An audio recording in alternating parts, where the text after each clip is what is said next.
Didier Bounzimbu est le fils de Fé Bounzimbu Mbaka Aron, ancien professeur de l'Université pédagogique nationale et l'un des pionniers qui ont ouvert l'Université de Kisangani, et aussi de Madame Yala Kaba Suzanne, agent retraité à l'ex-OCPT. Il est né et grandi dans la commune d'Engaliema à Kinshasa. Son cursus scolaire a commencé d'abord par l'école maternelle chez les sœurs Anouarité à Ngomba Kinkusa. Ensuite à l'école Massamba dans la commune de Limete où il a obtenu son certificat d'études primaires. Il a passé ses études secondaires au complexe scolaire Mafema à l'UPN. En tant que détenteur d'un titre de licence en droit public international à l'Université technologique Bel Campus, pour sa performance en politique, il a jugé bon de s'inscrire à la faculté des sciences politiques à l'Université pédagogique nationale. Didier Bounzimbu est président fondateur du parti Autre Vision du Congo et aussi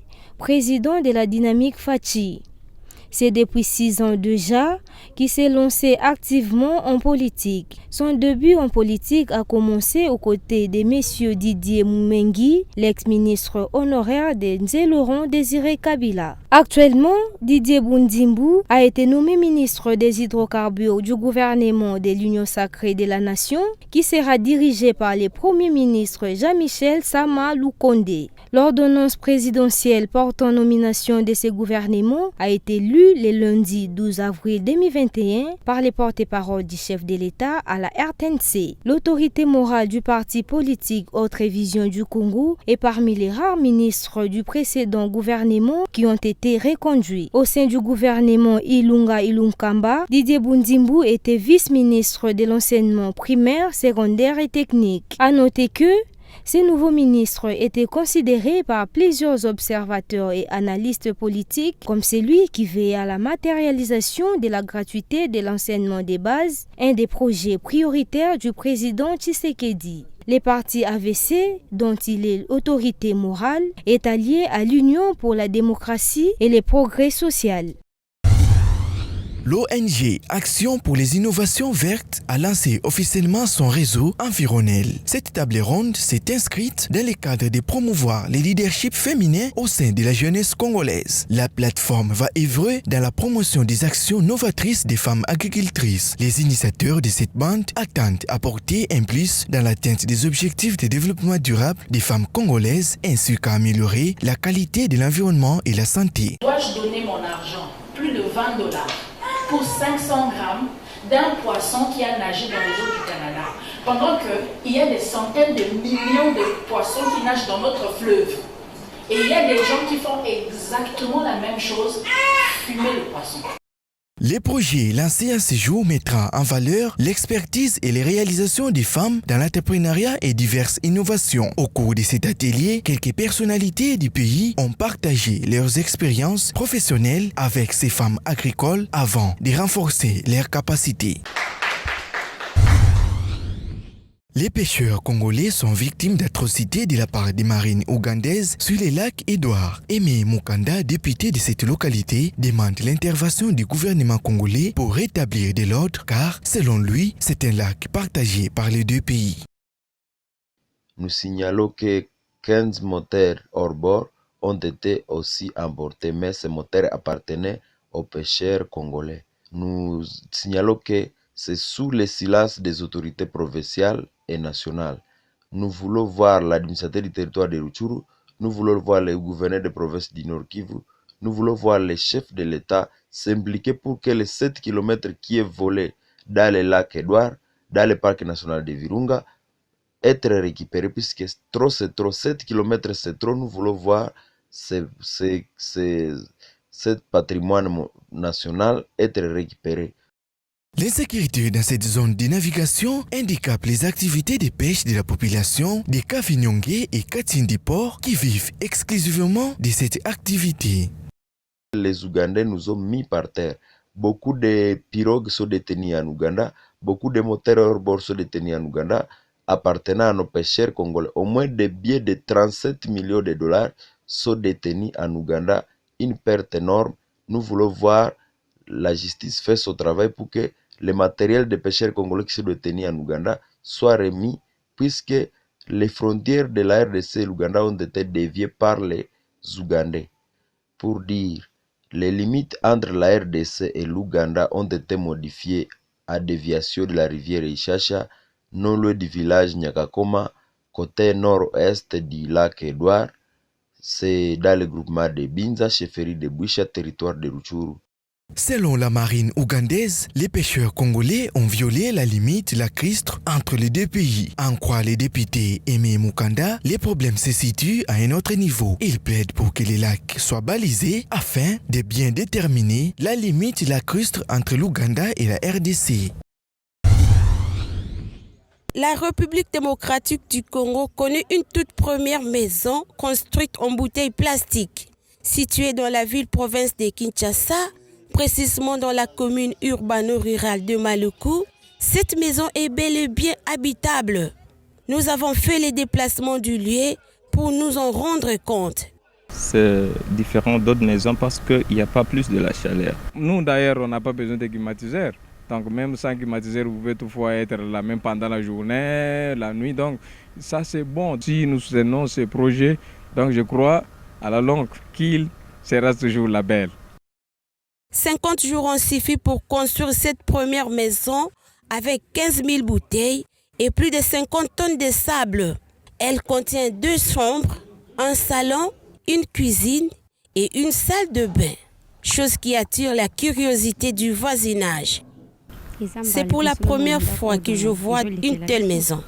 C'est une construction, ça contribue dans l'assainissement, dans l'environnement.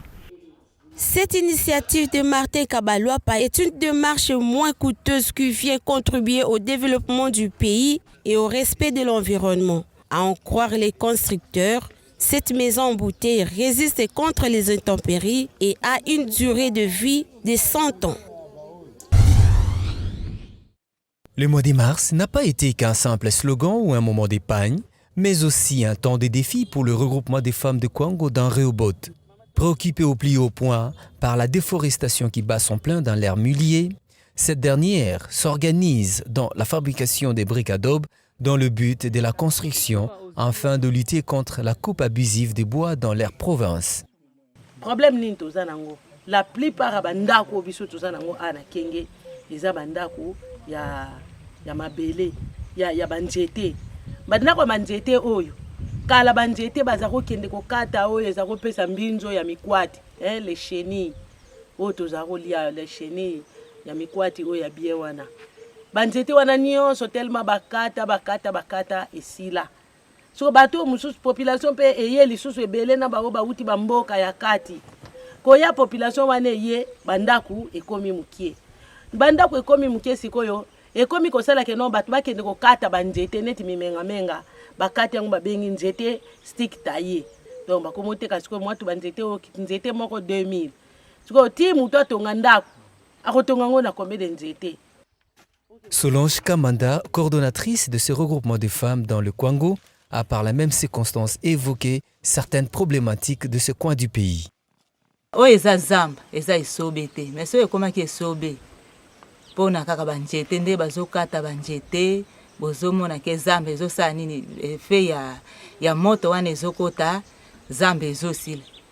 Ezotikala kaka esobe. Siko na esobe wana biloko nyonso ezosala nini ezosila. Mayebo eza te, mbinzo, même kutu banyama. Banyama batikala lisu te. Tellement banjete nyonso bakata. Banjete eza lisu te etikala kaka esobe matiti na matito ka donc tokobenga ka esobe ka ba matiti ka mutu etikala.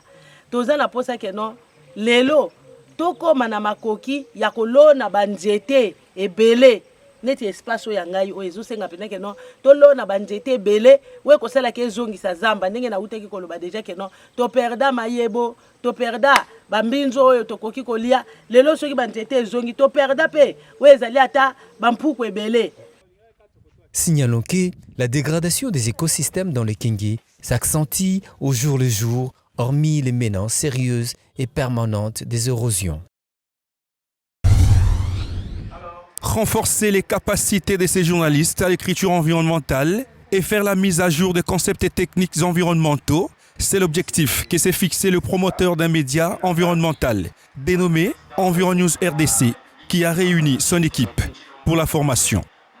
Il s'agissait d'un renforcement des capacités des journalistes d'Environews. Vous savez, les domaines de l'environnement dans lesquels nous sommes en train d'exercer, c'est un domaine très technique et il est important chaque fois de pouvoir mettre à jour les journalistes qui y travaillent parce que les concepts évoluent et il faut que les journalistes évoluent avec. Et du coup, il était important pour nous en tant que promoteurs d'Environews de pouvoir mettre à jour nos journalistes parce que les gens qui attendent les rendus à la maison, ils ont besoin de voir des choses assez intéressantes, ils ont besoin de lire des articles assez intéressants, aussi des reportages assez fouillés dans le domaine de l'environnement. C'est réjouissant de la formation. Les formés ont, par ailleurs, remercié les formateurs pour les différentes matières reçues lors de la formation et déclarent en même temps que cette formation va les aider non seulement à bien concevoir des sujets environnementaux, mais aussi les traiter de façon professionnelle. Cette formation a été très bénéfique dans la mesure où elle nous a appris des techniques journalistiques dans le domaine de l'environnement. Parce que être journaliste, c'est une chose, et être journaliste environnemental, c'en est une autre.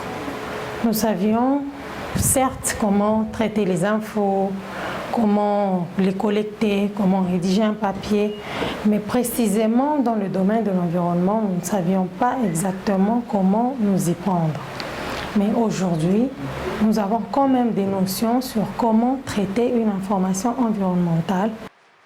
À noter, cette formation qui a duré 5 jours a permis à l'équipe d'Environews RDC de s'enrichir dans le domaine environnemental, au niveau surtout de l'écriture journalistique. Et ils pensent donner le meilleur d'eux à leur public cible.